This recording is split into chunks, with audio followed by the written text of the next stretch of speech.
De quoi je me mêle sur rmc.fr et 01net TV. François Sorel.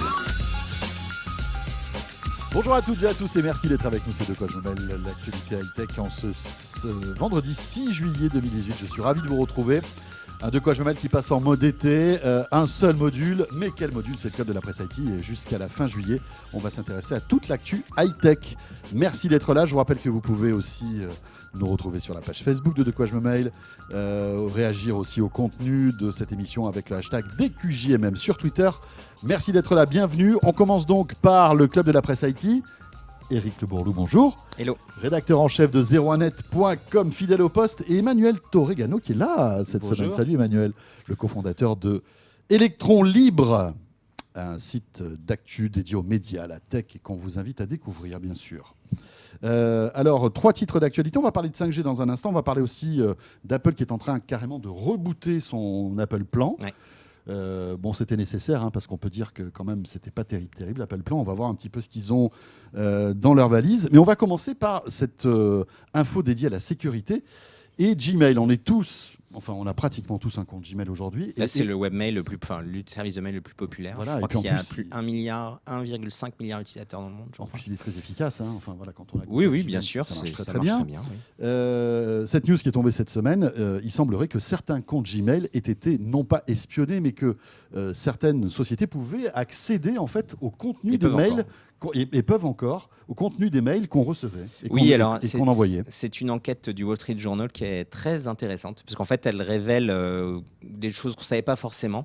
Effectivement, et c'est un petit peu pour moi l'équivalent d'un Cambridge Analytica pour Google, mais finalement, on n'a pas du tout les mêmes réactions. Ça a moins d'impact, mais c'est quand même intéressant de le rappeler déjà. Hein. Alors, on savait que Google scannait nos mails déjà avec Gmail. D'ailleurs, ils ont annoncé arrêter de le faire à des fins publicitaires il y a quelques temps, mais ils continuent de scanner en permanence vos mails pour savoir si vous avez... Mais c'était un robot. Ils ont toujours dit que c'était des robots qui scannaient les mots-clés pour bien après sûr. vous envoyer des Bien sûr, suggestions des robots, intéressantes. Oui, qui effectivement vérifient vos mails pour éventuellement, par exemple, vous proposer via assistant de vous rappeler que vous avez un billet d'avion, etc., etc. Donc, effectivement, vos mails sont lus. Ce que les gens savent moins, après, ce n'est pas... Il y a parfois... vous pouvez ajouter des applications à Gmail, des applications tierces, et ces applications-là, une fois que vous acceptez les conditions d'utilisation, ont également le pouvoir de lire vos mails. Ce qui est en fait en un sens logique puisque c'est des applications. Alors les applications dont parle le Wall Street Journal sont des choses plutôt destinées au B2B, c'est-à-dire c'est des applications notamment de CRM ou des applications qui vous aident il y a notamment un exemple d'une appli qui vous permet en analysant vos factures de savoir si vous pouvez trouver un autre prestataire pour payer moins, ce genre de choses. Donc donc elles sont obligées finalement de lire nos mails pour nous apporter un service. Exactement. Mais il y a aussi des applications plus grand public. Hein. Je prends l'exemple notamment d'une application qui s'appelle Rapportive, qui vous permet de savoir si dans vos contacts, de linker en fait un contact Gmail à un contact LinkedIn. Voilà. Typiquement. Ces applications-là donc lisent vos mails. Je ne sais pas ce qui s'est passé. C'est pas grave. Lisent vos mails. Le seul petit problème, c'est que ce qu'a appris le Wall Street Journal en faisant une enquête sur ces applications qui avaient accès à Gmail, c'est qu'il n'y a pas que des robots qui lisent les mails de Gmail. Une fois que vous donnez accès à une application tierce, vous donnez accès à ces développeurs pour éventuellement que des humains aussi lisent vos mails. C'est-à-dire qu'ils ont accès à notre console Gmail et peuvent lire les mails comme nous on les lit en fait. Oui, c'est ça, ouais, tout à fait. Il y a en fait, ils ont eu plusieurs témoignages de développeurs de ce genre d'applications qui ont dit bah oui, nous on a eu besoin d'avoir accès à certains mails, notamment pour voir si notre fonctionnalité était pertinente, si nos robots fonctionnaient bien. Donc il y a et ils ont appelé ça le dirty little secret de la tech, c'est que tout le monde le sait. Tout le monde sait qu'un développeur d'une application tierce peut lire vos mails Gmail, alors qui peuvent être mais personne n'en parle en fait, c'est ça. Mais personne n'en parle vraiment. Et Google d'ailleurs dit que Google ne s'est pas du tout offusqué, n'a pas dit que c'était un scandale. Ils ont simplement dit oui, vous acceptez, vous savez ces dizaines de lignes conditions d'utilisation d'une appli. Et ensuite, il est possible qu'effectivement, on puisse lire vos mails sans que vous soyez vraiment au courant. Pour qu'on comprenne bien, tous ceux qui nous regardent aujourd'hui ou qui nous écoutent et qui ont un compte Gmail, s'ils n'ont pas accepté une application tierce sur Gmail, personne ne peut lire nos mails. Effectivement, on est d'accord. Il faut avoir une application tierce connectée à son Gmail. D'accord. Mais encore une fois, c'est le même, pour moi, exactement le même principe que Cambridge Analytica, c'est-à-dire que si vous ajoutez une application Facebook, cette application Facebook peut avoir accès à des données personnelles vous concernant. Là, c'est exactement la même chose. Donc, il faut vraiment se méfier de ce qu'on ajoute à ces services et ne pas qui cliquer contiennent très vite toute notre vie. Sur des... Oui, c'est clair.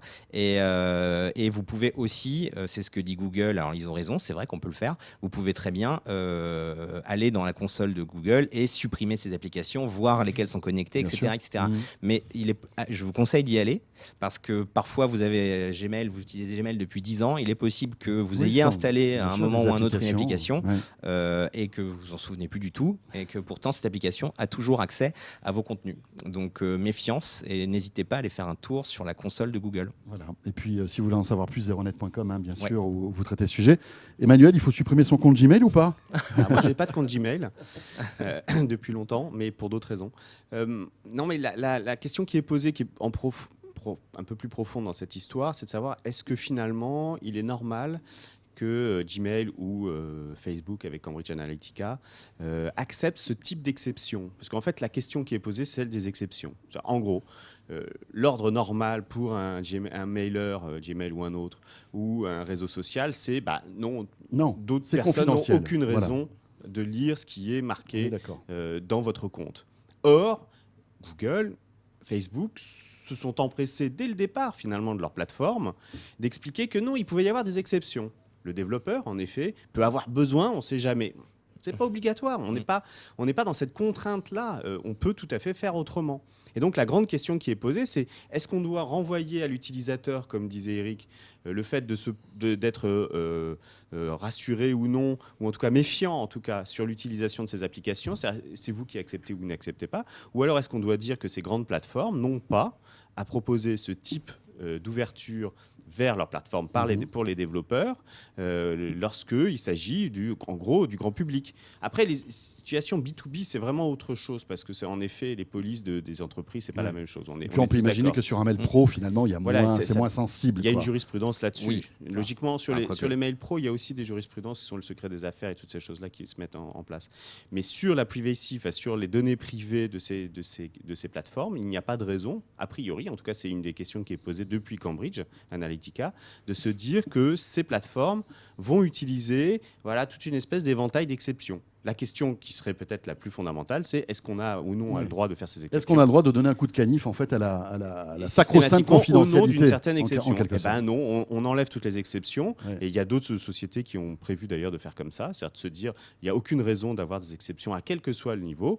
Et à ce moment-là, on essaie de trouver, parce qu'on fait confiance à l'inventivité des ingénieurs justement, de trouver une autre solution pour... je ne veux pas élargir le débat, mais c'est grosso modo la même chose que est-ce qu'on doit absolument utiliser des animaux pour faire des tests sur des médicaments. Il y a un moment où il faut se poser la question, non, il n'y a pas d'exception, pas d'animaux. Là, c'est la même chose. Mais après, il n'y a pas de traitement des datas autre que en respect total de la privacy. Point. Après Gmail, ce qui est gratuit, c'est vous le produit, c'est ce qu'on dit. Donc forcément, il faut trouver un modèle économique pour Google à Gmail. On a 15 gigas de stockage, c'est un service qui est quand même très bon. Il y a un peu plus quand même de stockage. Gratuitement, je crois que c'est 15 gigas. Ah oui, 15, j'ai compris. Non, c'était il y a longtemps. C'est 15 gigas. Oui, c'était au début, c'était à l'époque de l'ICOS. Non, c'est 15 gigas de stockage, et puis après, vous payez, etc. Mais on peut imaginer que, quel est le modèle économique de Google avec ces milliards de comptes Gmail qui coûtent de l'argent malgré tout. Donc il faut trouver une compensation. Je rappelle aussi quand même qu'il y a aussi une version payante de Gmail pour les entreprises, et qu'elle est également concernée par cette chose. Oui, bien sûr, parce que sur le développeur, ça change. Il accepte de la même manière. Après qu'il fasse un crawling des datas, des données par des robots pour en effet vendre du service, pour améliorer Assistant, pourquoi pas ? À partir du moment où c'est anonymisé et sécurisé bout en bout de la chaîne. C'est pas un cerveau qui lit. On n'a pas vraiment de problème avec ça, qu'on puisse pas le récupérer autrement. C'est-à-dire que, une instance gouvernementale, on l'a vu avec les histoires à Orlando et l'iPhone par exemple, et des backdoors sur ce type de projet. Ça, oui, là, la question se pose pas forcément dans les mêmes termes. La question qui était vraiment celle soulevée par le Wall Street Journal, donc le fameux Dirty Little Secret, c'est qu'il y avait des gens qui lisaient vraiment. Exactement. Ouais, Et donc tu ne sais pas qui c'est. Bien sûr. Ouais. Et c'est quand même un peu embêtant. On enchaîne avec le deuxième titre d'actualité de cette semaine. C'est Apple qui est en train de reformater totalement Plan. Oui.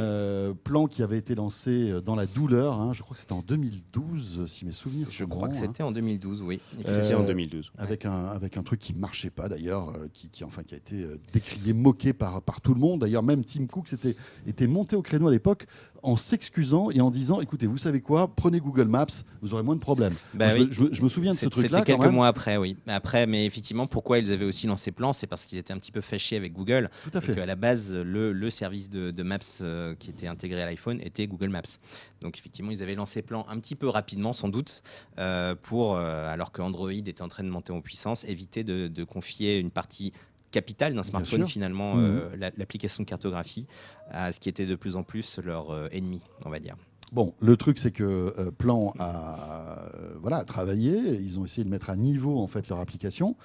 Le seul souci, c'est qu'elle n'est pas, ne serait-ce qu'à la cheville de Google Maps. Et visiblement, la direction d'Apple prend les choses en main, Eric. Oui, effectivement, depuis quelques mois, même je pense, peut-être même plus que quelques mois, Apple travaille à une version complètement nouvelle de Plan et vient de communiquer. Alors c'est assez surprenant comment ils ont fait ça, puisqu'ils ont donné cette exclusivité au site TechCrunch, qui a eu une longue interview avec Eddie Q notamment, qui a expliqué par le menu comment ils étaient en train de rebâtir Plan from scratch, tout simplement. Parce que ce qu'il faut savoir avec Plan, c'est que Apple ne reposait pas sur sa propre cartographie avec Plan. Ils ont utilisé les données de TomTom. Et ils ont complété ça avec des données d'OpenStreetMaps, qui on va dire, une alternative libre à Google Maps, et qui est d'ailleurs très intéressant pour tous ceux qui ne veulent pas tomber dans le giron d'un GAFA. Ils peuvent utiliser OpenStreetMaps, mais ce n'est pas forcément aussi détaillé qu'un Google Maps, etc. C'est collaboratif, en fait. Voilà. C'est ce qui était Waze, d'ailleurs, au début, je crois. Je ne sais pas, parce que c'est possible, c'est bien possible. Comme Waze appartient désormais à Google. Mais effectivement, ils ont donc décidé de faire leur propre cartographie. Et ça change tout, puisque ils vont être désormais le maître total de ce qui est proposé dans Plan. Et ce qui est intéressant, c'est que ça a été donc communiqué il y a quelques jours, et que cette version de Plan est déjà en très petite partie disponible, puisque dans la bêta d'iOS 12, on a accès déjà à toute la Bay Area de San Francisco, qui est mappée avec ce nouveau service. Donc ils ont déjà un peu avancé. Ils comptent couvrir toute la Californie au lancement d'iOS 12, donc ça va être long quand même avant que le monde entier soit couvert par Apple, puisque en fait c'est un travail un peu de titan. Ils sont en train de sillonner un peu tous les États-Unis, toute l'Europe avec des vannes pour pouvoir avoir des maps beaucoup plus précises qu'avant. Ils vont aussi utiliser les iPhones, ils vont aussi utiliser des iPhones de leurs clients de façon anonymisée, ils l'ont bien précisé, pour pouvoir enrichir les maps. Et donc, comment ça je comprends pas comment avec un iPhone. C'est génial comme idée. Tu peux. Ça, c'est très très. Alors, tout le monde fait un peu ça. Comment ça marche. Ils vont utiliser notamment la localisation de l'iPhone pour vos déplacements, pour pouvoir voir s'il n'y a pas des routes qui ont bougé. Mais c'est pour le trafic ou c'est pour l'élaboration de la cartographie. La question c'est assez simple. On est soit sur une version en effet mathématique d'une carte, et on agrège les cartes qui viennent d'ailleurs, donc TomTom et tout. OpenStreetView, tout ça. Ça, c'est quand on est pressé. C'est ce qui s'est passé avec Apple. C'est ce qui s'est passé en 2012, puis ça a donné ce qu'on a vu. Et puis après, ils ont repris. D'abord, ils ont un peu fouetté leurs prestataires aussi, en leur disant, enfin, quand même, ce que vous nous avez vendu, c'est pas terrible. C'est quand même un peu une claque pour TomTom, par exemple, cette histoire. C'est vrai. C'est quand même un peu dur, mais c'est quand même une claque pour ces gens qui ont. Faut se rappeler qu'à la fin des années 90, énormément de boîtes se lancent dans le monde entier pour cartographier le monde. Prendre tout en caméra, en photo, en caméra 360, toutes ces choses-là. Et on avait Nokia qui avait lancé voilà, il y en a eu énormément. Il y a eu même des startups françaises. Il y a eu des startups qui ont fait ça à Paris, où photographier les immeubles et tout ça pour les mettre dans les logiciels de cartes. Et puis tout ça finalement ça a un peu échoué. Enfin en tout cas l'expérience plane, c'est un peu ça. Ça a échoué quoi. Et donc en fait, Apple, ce qui les intéresse aujourd'hui, c'est pas tant de cartographier le monde, parce que ça, ils l'ont, grosso modo. Ça, c'est à peu près fait. Le vrai problème aujourd'hui, c'est la 3D. C'est-à-dire comment est-ce qu'on rentre dans une carte qui va être beaucoup plus efficace, parce qu'elle va allier la réalité augmentée, ce qui est un peu le nouveau grand dada des fabricants de smartphones. Android en a lancé un aussi, Apple l'a fait également avec iOS AR et tout ça. Donc, ils se posent tous la question de savoir comment est-ce que, si on regarde avec un smartphone en réalité augmentée, comment est-ce que je peux, moi, avec ma carte, réussir à intégrer de la donnée supplémentaire sur la façade de l'immeuble, sur la forêt dans laquelle je suis. Enfin, c'est toutes ces choses-là qui les intéressent d'une certaine manière. Ils sont obligés de tout rescanner, Et c'est donc ça là, le il faut problème. tout refaire, et il faut tout refaire avec des technologies d'aujourd'hui, c'est-à-dire ils scannent tout avec des lasers, avec des trucs comme ça, ce qu'on ne Avec une faisait meilleure définition, etc. Voilà, tout ce qu'on ne faisait pas à l'époque. Et aussi, notamment, et ça, c'est l'autre côté, donc le côté pourquoi ils utilisent les données des iPhones de leurs utilisateurs, c'est que, par exemple, ce qui les intéresse aussi, c'est vos habitudes. J'explique les choses assez simplement. Sur une carte, il peut y avoir, par exemple, un chemin vicinal ou des choses comme ça qui n'est pas marqué ou qui est mal marqué. Eh ben, si on peut rapporter... Alors, ils font pas genre... Ils vous prennent pas votre... Enfin, en tout cas, c'est ce qu'ils ont expliqué. Ils ne prennent pas votre trajet de A à B. En réalité, ils prennent plein de petits segments de trajet de plein de smartphones, à peu près dans la même zone, et ils essayent d'en décrypter, définir le chaque chemin que smartphone les est un gens peu ont pris. une pièce d'un puzzle. Voilà, et donc anonyme, toutes ces choses-là. Enfin bon, ça après, il faudra vérifier, mais enfin, c'est ce qu'ils disent. Et en gros, ils prennent plein de petits segments de gens qui ont été dans le même endroit, et puis ils récoltent les données, et ils disent, ah ben regardez, là quand même, les gens, à chaque fois, ils font ce parcours-là, donc il doit bien y avoir quelque chose qui existe à cet endroit-là. Et donc, c'est comme ça que ça leur permet de revérifier si finalement la carte mathématique qu'ils ont, la carte qu'ils ont agrégée, est bien celle de l'habitude des gens. Et ça, c'est vachement intéressant.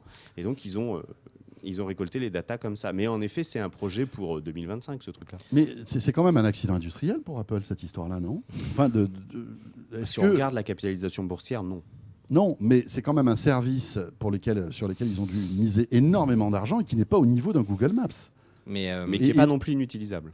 Qui n'est pas inutilisable, mais bon, franchement, enfin, moi, pour utiliser les deux, même si je me force de temps en temps à utiliser Plan, parce que parfois Apple est très malin, il lance Plan à la place de Google Maps pour pousser en fait l'usage de son application, on revient souvent sur Maps, qui est franchement, je trouve, moi, je l'ai assez peu utilisé, mais plus ergonomique, etc. Donc, Google a fait un énorme travail sur Maps aussi. Ils ont on a l'impression des années d'avance sur Apple voilà, on a sur ce l'impression sujet. que Google a des années d'avance sur Apple. Oui, sur tout ce à fait. C'est sujet-là. quelque chose moi, je pense que Apple a sous-estimé l'importance de la cartographie. Qu'ensuite ils ont fonctionné un peu comme ils ont fait parfois ce qu'ils sont en train de faire aussi sur les voitures, c'est-à-dire ils font confiance à des partenaires prestataires pour comprendre le marché. Donc ils l'avaient fait, rappelez-vous, avant de lancer l'iPhone, ils avaient lancé un téléphone en partenariat avec Motorola. Ouais. Bon. On pouvait transférer ses musiques sur d'iTunes. Voilà, un très mauvais téléphone. Voilà, un très mauvais téléphone. Le rocker. Le rocker, exactement. Mon et donc Dieu. ils se sont posé la question, mais Sans comment est-ce que j'aborde ce marché? Je fais confiance à des gens qui connaissent ce marché, puis je le regarde comment ça fonctionne. Et ils ont fait un peu la même chose avec Plan. Ils ont pris des prestataires, ils ont regardé comment ça marchait, et au bout d'un moment, ils se sont dit, okay, voilà. bon, maintenant, il va falloir les qu'on- conneries. Et là, c'était un peu indispensable aussi pour Je Plan. vais faire beaucoup plus parce que en effet, il me faut du laser, il me faut de la 3D, il me faut les façades en 3D, il me faudra même peut-être l'intérieur des bâtiments comme avait commencé à faire Google aussi il y a 2 ans à peu près. Donc ils se posent cette question-là en se disant de toute manière, j'ai les moyens de le faire, c'est pas un problème, c'est pas une question d'argent Oui. ou quoi que ce ça soit. devient vital. Il faut Et que je ça le fasse. devient indispensable parce que maintenant, j'ai la technologie dans mes smartphones qui commence à nécessiter ce type de cartographie super précise. Parce que Apple Car, il y a quand même un moment où ça va devenir vital également. On y reviendra avec la 5G, mais ça va devenir vital parce que la voiture, c'est le risque d'accident mortel. Donc, on ne peut plus avoir une incertitude sur la manière dont va fonctionner le guidage des voitures et le logiciel à l'intérieur qui les utilise. C'est aussi simple que ça. Pour eux, on est passé finalement de l'usage un peu accessoire de la cartographie, prenez Google Maps si vous préférez, comme disait Tim Cook à un moment, à une importance absolument essentielle de ce type de produit parce qu'on rentre dans des mécanismes d'autoguidage, notamment pour les voitures, des choses comme ça qui deviennent absolument essentielles. C'est clair. En fait, c'est sûr qu'il y a la voiture autonome. On sait que Apple y travaille et que sans cartographie potable, sans avoir sa propre cartographie, ça va être très Et compliqué. ça doit les embêter de prendre celle de Google quand même, je pense. Oui. Un petit peu. Et Je pense que surtout, c'est parce qu'ils veulent maîtriser la technologie. Je fais une parenthèse. Il n'y a pas vraiment de guerre Apple-Google sur cette histoire de map, comme il n'y en a pas sur les moteurs de recherche. Tant que Google paye, c'est pas un problème. Donc, et c'est ce qui se passe. La vraie question, c'est une question philosophique chez Apple. C'est on veut avoir les données telles qu'on va les produire en amont de la chaîne parce qu'on sait ce qu'on veut nous et que les autres ne le feront pas. Si on prend un peu de recul et si on s'élève un peu, on voit que Apple aujourd'hui veut être autonome sur tout, sur les processeurs, sur les chips graphiques. Ce qui est la logique surtout. même. Donc on peut imaginer qu'ils ne veulent plus être dépendants de quiconque Bien sûr. pour plan, enfin en Bien tout sûr. cas pour leur application de cartographie. Ouais, mais ils ne veulent pas parce qu'effectivement, comme le dit Emmanuel, ça va devenir capital demain, Ouais. non seulement pour la voiture autonome. Et sur la responsabilité même de la société. Il ne faut Bien pas sûr, oublier, s'il bien y a sûr. un mort à cause d'un problème de la cartographie, ça remonte Ouais. directement. Et c'est Apple qui va trinquer. Voilà, donc il y a aussi un aspect juridique dans cette Mais histoire. ça va prendre des années, ça. Non, comment peut-on arriver à scanner, même si on met des milliers de vannes partout dans le monde? C'est un travail c'est titanesque. sûr, ça va être On voit que Google a mis des années à arriver. Et Google n'a pas couvert entièrement recouvert le monde avec ses voitures autonomes. Il y a plein d'endroits, y compris en France, qui n'ont pas C'est pas ça, c'est qu'en plus, il faut réactualiser avec ces voitures régulièrement. D'ailleurs, ce qu'on ne sait pas très Google bien, Street c'est View. est-ce que Apple ne va pas aller au-delà de ce que propose déjà Google avec les vannes qu'ils ont, notamment à cause de la cartographie laser et ces choses-là, sur lesquelles Google, eux aussi, travaillent, mais n'est pas non plus beaucoup plus avancé. Le grand truc que Google avait fait qui était bien en avance, c'était Street View, c'est-à-dire vous regardiez vous tourniez l'image et puis vous voyez, vous avanciez dans la rue. Ça a été, Apple a tenté de faire un pseudo Street View avec Flyover, mais qui est pas du tout la même chose, parce que flyover, parfois c'est n'importe quoi, parce que c'est de la reconstitution mathématique des bâtiments selon des données, donc parfois c'était biscornu, ça allait pas, et surtout ça permettait absolument pas de se repérer dans la rue. Vous mettiez flyover, vous étiez quelque part, vous regardiez pas le truc en disant c'est cet immeuble-là, alors que Street View était très clair là-dessus. Et effectivement, et Street View ne cesse d'évoluer. Hein. Ils ont remis une couche de Street View avec des caméras beaucoup plus performantes, avec une meilleure définition. Avec une meilleure définition. Aujourd'hui, c'est beaucoup plus précis. Et puis en plus, c'est un travail perpétuel, c'est qu'il faut faire des mises à jour régulières.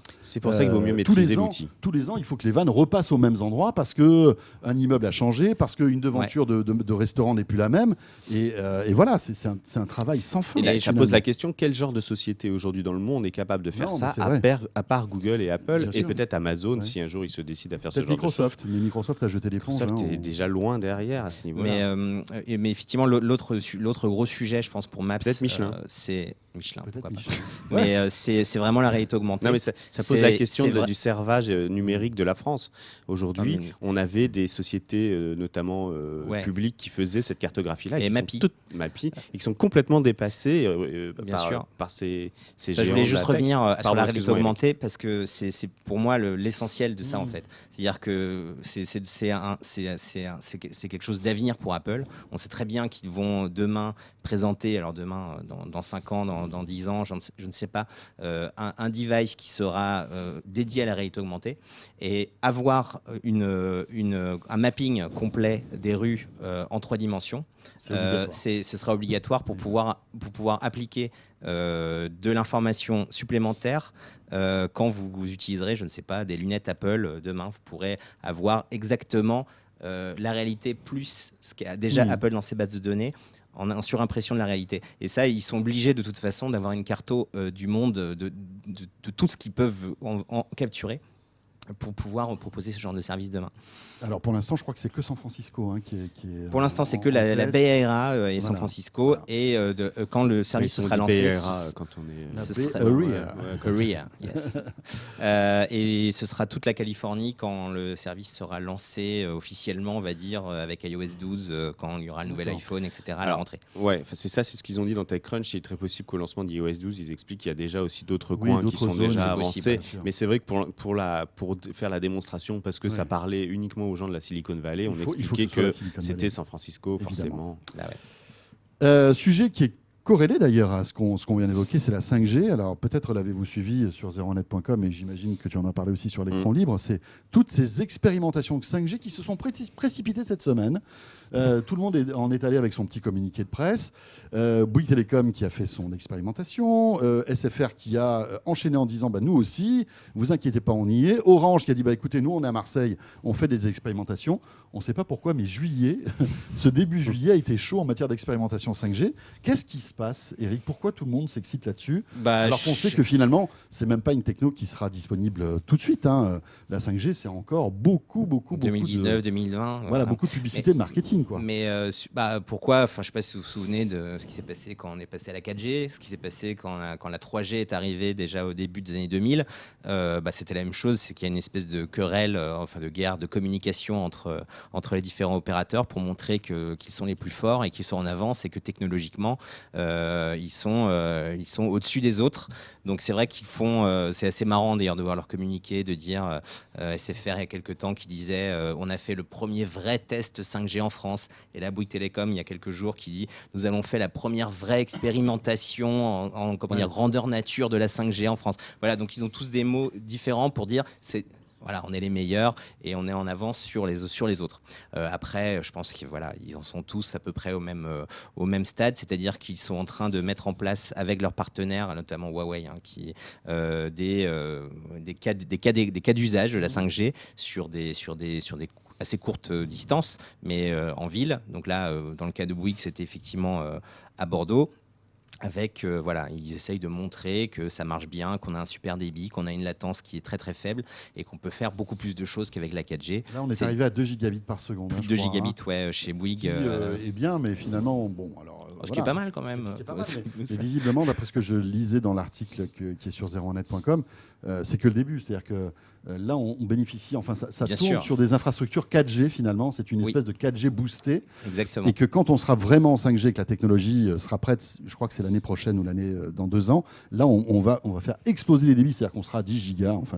Sachant que ce débit sera évidemment partagé. Partagé, bien sûr. Quand vous serez 5000 sur une même cellule, c'est sûr que vous n'aurez pas 2 gigabits. C'est sûr. Même si c'est beaucoup, mais ça sera mieux que la 4G. Bien sûr, beaucoup plus efficace. Emmanuel Torregano. Oui, bonjour. Bonjour. Pourquoi vous avez testé la 5G déjà? Non, je n'ai pas testé la 5G parce qu'il n'y a pas de téléphone pour tester la 5G. Ou en tout cas, Huawei a annoncé qu'ils allaient en lancer un dans 1 an ou quelque chose comme ça, mais en fait, il n'est pas prêt, évidemment. Et la grande question qui se pose en effet sur la 5G, c'est à quoi ça sert? Alors, ça pose plein de problèmes. Le premier, c'est que technologiquement, ce sont des petites cellules d'émission, parce que c'est sur des fréquences très élevées, 3,4 GHz, je crois, un truc comme ça. Et plus donc, les fréquences sont hautes, moins elles couvrent. Moins elles couvrent, alors plus on peut faire passer de data dessus. La porteuse, et vu qu'il y a beaucoup de fréquences, on peut faire beaucoup de 0 et de 1, c'est aussi con que ça. Et de l'autre côté, ce sont même si on met beaucoup de puissance, et il y a un moment où on est quand même, sur la puissance en tout cas, on est limité par le fait qu'il faut que le smartphone réponde. Donc en fait, on est plus limité par la puissance du smartphone que par l'antenne émettrice, pour être clair. Mais même en faisant ça, on a donc des cellules d'émission qui sont beaucoup plus petites que ne l'était la 3G. Mais la 4G était déjà un peu plus petite et la 5G, c'est encore un peu plus petit. Donc la question qui se pose aujourd'hui, si vous en discutez par exemple avec l'ARCEP, l'autorité de régulation des réseaux en France, ils ne sont pas très chauds sur les usages grand public. C'est-à-dire pour eux, un smartphone qui va être 5G n'a pas un intérêt majeur dans cette histoire. Ça sera à peu près pour nous comme la 4G, c'est-à-dire qu'on pourra regarder des vidéos, ça marchera bien. Ce qui est déjà très bien pour la 4G. Voilà, c'est ça. Mais même la 4G+, ça peut faire... En revanche, on est en train de bâtir en fait les usages de demain avec la 5G. Bien sûr, on est même en train, à mon avis, de faire un saut de civilisation technologique, un peu comme ça l'a été quand on avait ajouté, en effet, je sais pas moi, le chauffage, l'eau courante, l'électricité pour tout le monde. La 5G, c'est de ce niveau-là. Donc aussi au niveau investissement, c'est considérable. Ou même la fibre. Bien sûr, le plan câble, par exemple, dans les années 80, c'est de ce type-là. C'est-à-dire on va tout d'un coup produire et installer un réseau qui va changer à peu près tout sur les usages de la téléphonie. Pas forcément de l'usage privé du smartphone. On va faire exploser les usages de la téléphonie à plein d'autres appareils, notamment les voitures. On en parlait tout à l'heure avec les cartographies. Mais là, on a certainement un réseau qui, si on l'installe sur tous les grands axes où il y a des voitures, autoroutes et toutes ces choses-là, on va pouvoir développer Ça va accélérer énormément. le véhicule autonome, en fait. Bien sûr, C'est le ça, véhicule autonome va pouvoir communiquer parce qu'il y a la latence très courte, comme C'est dit ça. Eric. On va permettre en effet d'avoir une quasi-sécurité instantanée par rapport au positionnement de la voiture, la réponse par rapport aux autres voitures autour, parce que c'est comme tout le problème, c'est que les voitures puissent discuter entre elles pour éviter sûr. de se heurter. Et tout ça, la Il y a vitesse pas de que la le lumière, radar bien qui sûr, fonctionne parce que, là-dessus. voilà. Donc c'est à la fois de l'ultra-précision pour savoir où est la voiture, Mhm. comment elle Où sont communique, les autres où sont les autres, donc comment elle communique avec les autres, et de prendre la meilleure décision, chacune avec son petit software. Donc c'est du grid computing d'une certaine manière sur les voitures, qui va nous permettre de savoir pour éviter les accidents. Donc là, on est dans quelque chose qui est vraiment, on change vraiment d'une certaine manière, on change de dimension technologique. On est sur quelque chose de vraiment très différent. Voilà, c'est plus vers là qu'on va, vers des usages, donc à la fois ceux-là d'autopilotage. Puis après, il y a tout ce qui est et machine to B2B. machine, d'après ce que j'ai compris. Pour tout ce qui est, on va dire, automatisation de certains process dans les industries, Ouais. etc., où la 5G peut avoir du sens. Effectivement, Même par pour exemple, Internet d'objets, ouais. le pilotage à distance de certains engins dans des zones qui seraient compliquées, par exemple. Voilà, on peut imaginer demain, il y a un accident dans une centrale nucléaire, eh bien, un robot pourrait rentrer piloté par un humain qui serait peut-être même à 100, 200, 300 km, avec une latence tellement faible que c'est comme Et on s'il est le sur pilotait. l'instantané. Voilà. Ouais, sur Et l'immédiateté. c'est vrai que ça peut peut-être changer pas mal de choses. Oui, tout à fait. Il y a aussi un usage dont on parlait un peu moins, mais il y a aussi le très haut débit mobile, puisque ça pourrait aussi, la 5G, ça c'est plus grand public. Ouais, ouais. Mais, Pour désenclaver les zones où il n'y aura jamais de fibre, par alors, exemple. je suis pas sûr. Ça, là-dessus, la 4G semble être quand même Ça peut le marcher en point 4G, important, parce que le plan qui a été décidé avec les opérateurs et l'État dernièrement, là, 2022, c'est plus en effet de faire venir la 3G et la 4G pour désenclaver les zones, plutôt que la 5G où il y a vraiment... il faut refaire... Vous comprenez, la 5G, il faut refaire le réseau de pylônes d'émetteurs. C'est quand même... c'est un vrai problème. En fait, ce que je voulais dire, je me suis mal exprimé, c'est de très haut, un accès fixe à Internet par la 5G. C'est-à-dire que vous pourriez avoir des débits hyper importants pour un accès sans avoir à tirer une fibre jusqu'à chez vous. Peut-être que dans 5 ou 10 ans, on peut l'imaginer, puisqu'on aura quand même des débits qui vont être énorme. Ouais, bien sûr. Donc, il est possible que même pour l'utilisateur final, celui qui veut se connecter à Internet, il puisse en profiter. Alors, ce ne sera pas demain, mais dans quelques années, c'est quelque chose qu'on peut envisager. Dernière chose, il y a Huawei qui a annoncé, cette semaine d'ailleurs, l'arrivée du premier smartphone 5G. On sait que Huawei est très très très dynamique et très présent sur la 5G parce que c'est une bataille pour les opérateurs, mais c'est une bataille aussi pour les équipementiers réseau et pour les constructeurs de téléphones, hein, parce que derrière, voilà, il y a l'image, il y a l'innovation, etc. Et Huawei a annoncé un smartphone 5G l'année prochaine. Ouais, effectivement, et je pense qu'au Mobile World Congress de l'année prochaine, On où commencera à il y voir aura Il va y en des- avoir quelques-uns. Ouais, ouais. on va commencer à en voir quelques-uns, alors peut-être qu'ils seront sous cloche et qu'on ne pourra pas aller jouer avec. Mais ça semble logique que Huawei effectivement se positionne en tant que gigantesque équipementier. D'ailleurs, il est partenaire d'à peu près tous les opérateurs en France sur ce sujet. Donc évidemment que Huawei sera parmi les premiers à lancer un smartphone 5G, c'est clair. Ouais, on va suivre ça de près. Merci à tous les deux. Merci Emmanuel. J'en prie. Emmanuel Torrigado d'Electron Libre. Et merci à Éric Le Bourlou, rédacteur en chef de 01net.com. Merci de nous suivre comme chaque week-end. Profitez bien de ce week-end et bonnes vacances à vous qui en profitez. On sera là bien sûr vendredi prochain. On est là jusqu'au 20 juillet à peu près pour De quoi je me mêle. À très vite et à la semaine prochaine. De quoi je me mêle sur rmc.fr et 01net TV.